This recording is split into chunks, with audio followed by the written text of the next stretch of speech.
고 이희호 여사의 운구차가 장례식장을 빠져나갑니다. 문희상 국회의장이 그 앞까지 나와서 손을 모으고 배웅을 하고 있는데요.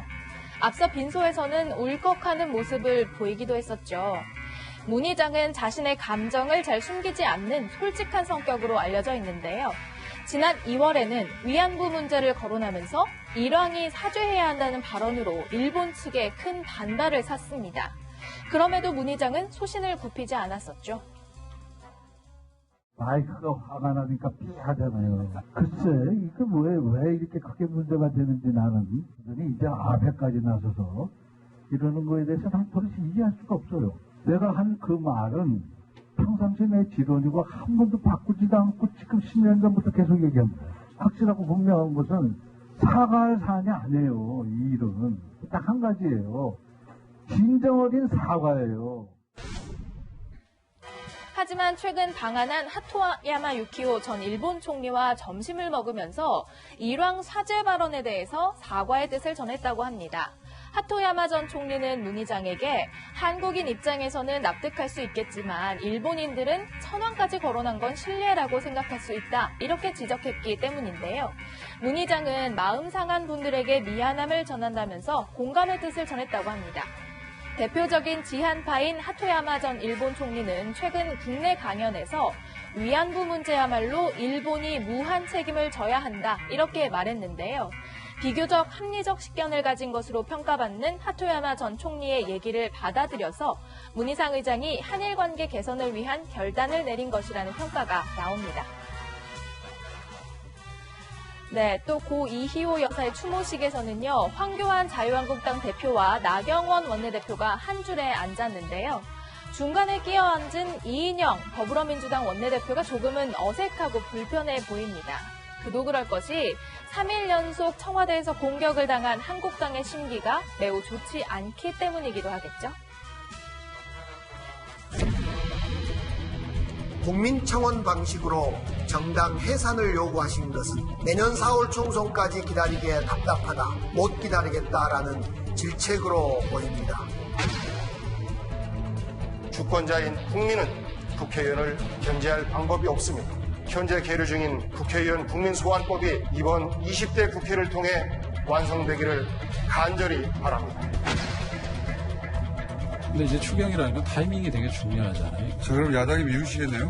좀 안타깝죠. 야당에서도 늘 뭐 경제 파탄이니 경제적 폭망 그러니까 하면서 정작 추경을 안 해주니까 답답합니다. 야당을 자극하는 청와대 참모들의 연이은 공격에 도를 넘었다, 유체이탈이라면서 자유한국당은 발끈했는데요. 바른미래당은 청와대 참모들의 이딴 공격 이유를 이렇게 분석하기도 했습니다.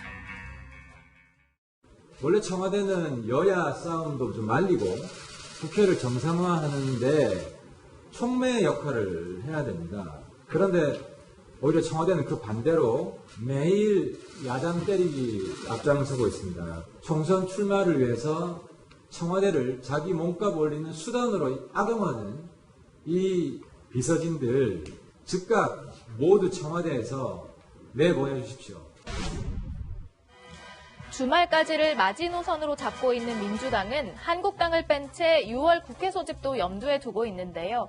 여기에 중재자 역할을 자처한 바른미래당도 동조하는 그런 분위기입니다.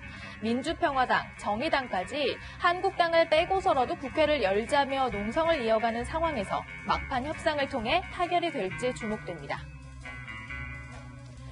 연기가 자욱한 홍콩 시내, 지난 12일 범죄인 인도 법안 반대를 외치는 홍콩 시민들의 시위에 경찰이 강경 진압에 나서면서 수십 명의 부상자가 속출했죠. 오늘은 시위가 잠시 소강 상태를 보였지만 일요일에 대규모 집회와 또 다음 주 월요일 총파업이 예고돼 있어서 긴장을 늦출 수는 없는 상황이라고 합니다. 우리 정치권에서도요, 관련 목소리가 나왔습니다. 저는 오늘 개인 자격으로 홍콩 민주화운동에 대해 공개적인 지지를 보냅니다. 중국몽을 끄고 한국은 중국의 말에 붙은 파리처럼 찰싹 붙어봐야 된다고 주장하는 민주당이 절대 하지 못할 것이기에 바른미래당은 해야 합니다. 우리의 역사 속에서도 민주화의 경험들을 통해서 지금의 대한민국을 만들어낸 것이고 그 뜻을 같이 하기 위한 지금 당 대변인의 논평으로 낼 예정에 있습니다. 이준석 바른미래당 최고위원이 바른미래당이 가장 먼저 홍콩 민주화 운동에 대한 적극적인 지지를 보내자고 제안했고 바른미래당은 이를 수용했습니다. 그런데요, 발언 도중에 이준석 최고위원이 의미심장한 발언도 내놨네요. 민주주의에 대한 강한 열망을 가지고 있었던 30대 청년이 70대가 되어서 막걸리 잔을 기울이다가도 영국 유학을 가느라 80년과 87년에 민주화 운동의 동지들과 함께하지 못했던 것을 못내 아쉬워하고 미안해하는 것을 저는 자주 보았습니다. 영국 유학이나 막걸리 등 같은 당 손학규 대표와 관련된 단어에 일각에서는 손 대표를 겨냥한 것 아니냐는 해석도 나왔습니다. 지금까지 순간포착이었습니다.